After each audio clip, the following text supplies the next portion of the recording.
नमस्कार, आप देख रहे हैं डीडी समाचार। मैं हूं आपके साथ निहारिका सिंह नागर। आइए नजर डालते हैं आज की बड़ी तमाम खबरों पर। चिरमिरी प्रेस क्लब के भवन में आज जिला कांग्रेस कमेटी के जिला अध्यक्ष अशोक श्रीवास्तव के नेतृत्व में पत्रकार वार्ता आयोजित की गई। इस पत्रकार वार्ता में जिला अध्यक्ष अशोक श्रीवास्तव ने लोकसभा चुनाव को मद्देनजर रखते हुए भाजपा की छापेमार वसूली, इलेक्ट्रॉन ब्रांड फर्जीवाड़े को लेकर जानकारी दी। साथ ही कोरबा लोकसभा क्षेत्र की सांसद प्रत्याशी श्रीमती ज्योत्सना महंत ने पत्रकारों को संबोधित करते हुए कहा कि मैं पिछले 5 वर्षों के कार्यकाल में कोरबा लोकसभा के विकास कार्यों को लेकर मतदाताओं के बीच जाऊंगी और उनका आशीर्वाद मांगूंगी। पिछले 5 वर्षों के कार्यकाल में कोरोना के कारण विकास कार्य अवरुद्ध हुआ था, उतना क्षेत्र के लिए कर नहीं सकी थी, लेकिन इस बार कोरबा लोकसभा क्षेत्र के विकास कार्यों में तेजी से कार्य किया जाएगा। हमारे ऊर्जावान कार्यकर्ता मेहनत से और जनता के आशीर्वाद से हम चुनाव जीतेंगे। अगर केंद्र में कांग्रेस की सरकार बनती है तो महिलाओं को प्रत्येक वर्ष 1 लाख की गारंटी राहुल जी की गारंटी है, जो पूरा होने की गारंटी है और भी कार्य कांग्रेस की सरकार बनने पर देखने को मिलेगा। भाजपा प्रत्याशी सरोज पांडे को बाहरी प्रत्याशी बोलने के जवाब में कहा कि मैं खुद एक महिला हूं, इसलिए किसी महिला के विरोध में इस प्रकार की टिप्पणी नहीं करूंगी। वो भी एक महिला है, हमारे लिए सम्मान्य है। मैं पिछले 5 वर्षों के विकास कार्यों को लेकर चुनाव मैदान पर हूँ। वहीं महिला कांग्रेस के जिला अध्यक्ष के नेतृत्व में सभी महिला कांग्रेस की सदस्यों ने अग्रिम जीत की बधाई देते हुए सांसद श्रीमती ज्योत्सना महंत का मुंह मीठा कराते हुए नजर आई।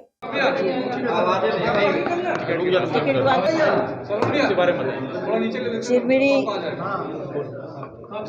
चिरमिरी में आई हूँ लोगों से मिलने और अपनी महिलाओं से और अपने कार्यकर्ताओं से मिलने और जगह जगह जाके पार्षदों से, अपने कार्यकर्ताओं से और बूथ स्तर तक मैं बात कर रही हूँ। और हम लोग ये तैयार कर रहे हैं कि हमें किस तरीके से लड़ना है, इस विषय पे हमारी बात। सरोज पांडे को आपके बाहरी प्रत्याशी समझते हैं और उसकी जो राजनीतिक छवि है बचपन से है, आप लेके देखिए, मैं इसके लिए माफ़ी मांगूंगी। मैं किसी भी महिला के लिए नहीं बोल सकती। वो हमारे विपक्ष में लड़ रही हैं, यही काफ़ी है। दुर्ग की रहने वाली हैं और मैं ज़्यादा किसी के बारे में ना बुराई जानती हूँ, ना मैं अपन सरल और सीधे हिसाब से मैं लड़ती हूँ, चुनाव लड़ रही हूँ। और महन जी और हम दोनों ही सादगी से चुनाव लड़ते हैं। कोरबा लोकसभा की अगर बात करें, विधानसभा में कांग्रेस को करारी हार मिली है, बहुत बड़ा गड्ढा है, उसको कैसे पाटेंगे? मैंने कहा ना कि गड्ढे तो विधानसभा और लोकसभा के मुद्दे भी अलग होते हैं। हमारे मुद्दे जो हैं वो महंगाई है, बेरोजगारी है, महिलाओं को सम्मान देना है, समाज की सुरक्षा करनी है। तो इस सब के लिए हम लोग लड़ रहे हैं और निश्चित रूप से हमारा चुनाव अलग तरीके का है और हमें अपने कार्यकर्ताओं पर ही भरोसा रहता है, क्योंकि लोकसभा का जो क्षेत्र है वो बहुत बड़ा होता है। विधानसभा का क्षेत्र और लोकसभा के क्षेत्र में काफ़ी अंतर रहता है, 8 विधानसभाएं रहती हैं। तो हम अपने कार्यकर्ताओं पर ही निर्भर होकर ये चुनाव लड़ते हैं। तो प्रत्येक कार्यकर्ता ज्योत्सना महंत बनकर चुनाव लड़ेगा तो निश्चित रूप से मेरी विजय होगी। भाजपा को जो चंदा मिला है उसका फायदा कितना कांग्रेस उठा पाएगी? अब देखिए, ये ऊपर की बातें हैं। चंदा उन्होंने जिस तरह से लिया है वो बताएं, उजागर करें। सबसे बड़ी बात तो ये है। और हमारी कांग्रेस की जो नीति है वो, उसके विचार जो हैं, हम लोग अपने विचारों से लड़ते हैं और वो हम लोगों से लड़ रहे हैं। बस यही हम लोगों में विचारधारा उनका फ़र्क है। तो हम लोग मनभेद और मतभेद दोनों को भुलाकर हमारी कांग्रेस लड़ेगी ये चुनाव। निश्चित रूप से हम लोग सफल होंगे। जिस तरह विधानसभा चुनाव में विनय जायसवाल के ऊपर आरोप लगे थे, किस पे?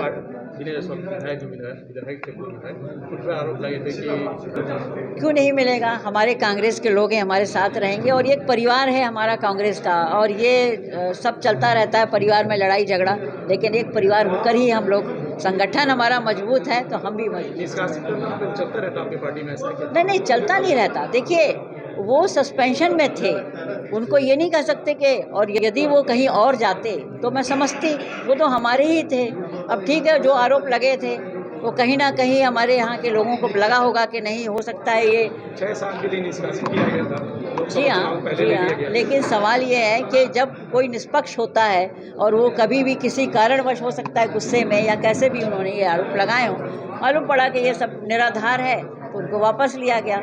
और सबसे बड़ी बात कि हमारी कांग्रेस में ऐसे लोगों की अभी आवश्यकता भी है जो हमारी कांग्रेस के लिए भारतीय जनता पार्टी से लड़े। लोकसभा कोरबा क्षेत्र में और भी कांग्रेस की वापसी होगी क्या, इस तरह विनय जायसवाल की वापसी हुई? देखिए, किसकी हुई है ये तो अभी कांग्रेस पार्टी ही करती है। ये हमारे दिल्ली से होता है और खड़गे जी आदरणीय जो हैं वो निष्पक्ष जांच करने के बाद उनको भी बहाल।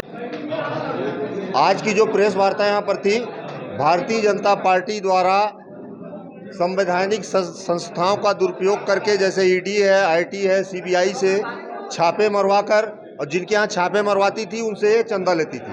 ये व्यापक पैमाने पर पूरे देश में भ्रष्टाचार किया गया। उस भ्रष्टाचार को हमारे माननीय सुप्रीम कोर्ट ने उजागर किया और उसके विरोध में आज यहाँ पर हम लोग प्रेस वार्ता किए थे कि चुनाव आयोग अब जब पूरा मामला भ्रष्टाचार का उजागर हो चुका है तो भारतीय जनता पार्टी की सदस्यता रद्द करे और लोकसभा का चुनाव लड़ने से उसको रोके।